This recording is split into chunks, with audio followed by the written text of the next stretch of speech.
Bonjour à tous. Aujourd'hui, après avoir appris à additionner des nombres relatifs et à les soustraire, on va travailler sur des enchaînements opératoires avec et des additions et des soustractions de nombres relatifs. Alors ces enchaînements opératoires, ça s'appelle des sommes algébriques. Donc une somme algébrique, c'est quoi? C'est un enchaînement qui contient des additions et des soustractions de nombres relatifs.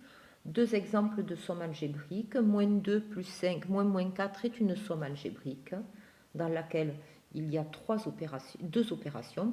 La première ici qui est une addition et la seconde une soustraction. Moins 1 moins 3 plus 4 est aussi une somme algébrique avec une soustraction et puis une addition. Alors, comment est-ce que l'on va faire pour effectuer une somme algébrique? Il va falloir distinguer deux cas. Premier cas, quand la somme algébrique ne contient aucune opération entre parenthèses. Et deuxième cas, quand la somme algébrique contient des opérations entre parenthèses. On va commencer par les sommes algébriques qui ne contiennent aucune opération entre parenthèses.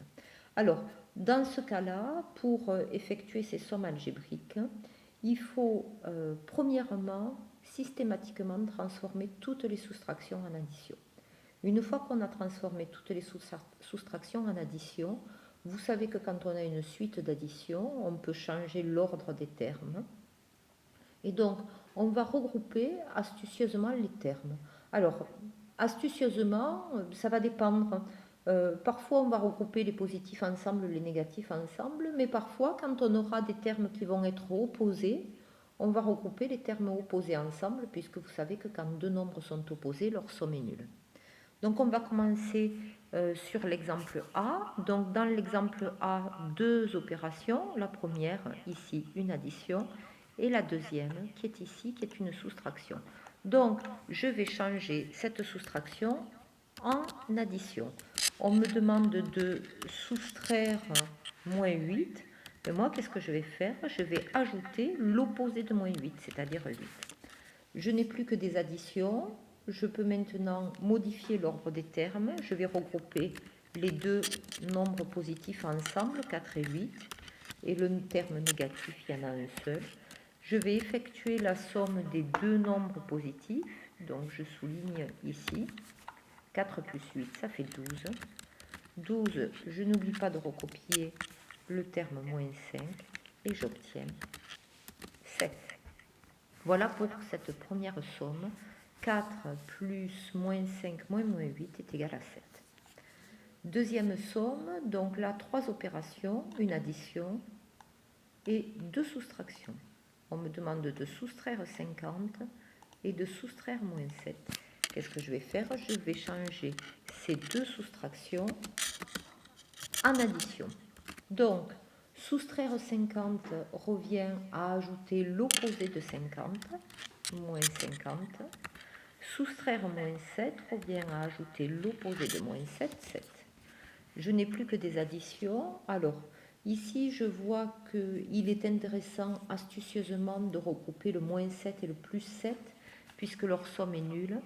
Donc, je vais réécrire mes termes, mais en changeant l'ordre. Moins 7 plus 7, et puis ensuite, plus 31, plus moins 50. J'effectue moins 7 plus 7, et je vais effectuer 31 plus moins 50. Qu'est-ce que j'obtiens? Plus 7 moins 7, vous savez que ça fait 0.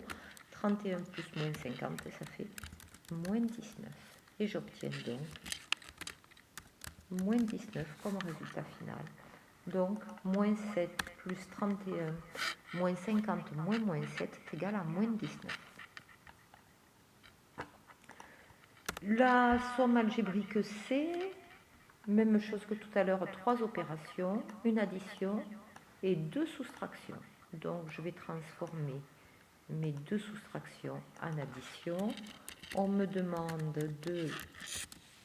d'ajouter donc 9,2, puis de soustraire 5,3. Je vais ajouter l'opposé, moins 5,3. On me demande de soustraire 15.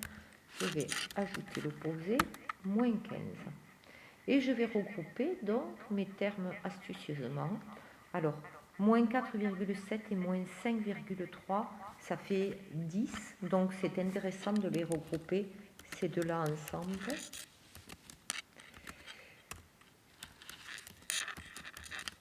Je peux ensuite regrouper ce résultat avec moins 15 et terminer en ajoutant 9,2.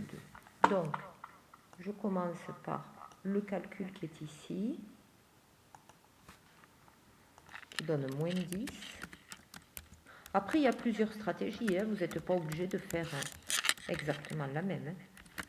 À partir du moment où vous trouvez le bon résultat, je vais maintenant effectuer moins 10 plus moins 15, ça fait moins 25.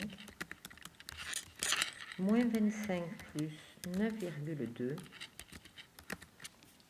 Alors, le nombre négatif est celui qui a la plus grande distance à 0, il donne son signe au résultat. Je fais l'écart entre les distances à 0, l'écart entre 9,2 et 25. Donc, de 9,2 à 10, il y a 0,8.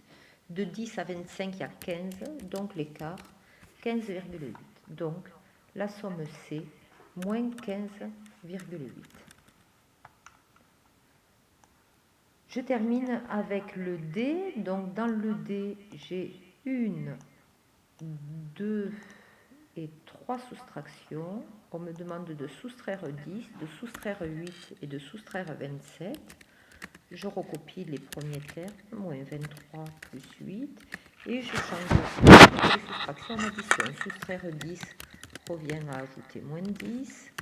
Soustraire 8 revient à ajouter moins 8. Soustraire 27 revient à ajouter moins 27.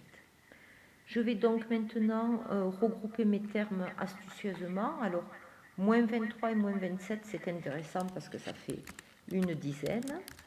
Je dis une dizaine, pardon, ça fait 5 dizaines, ça fait 50 en fait.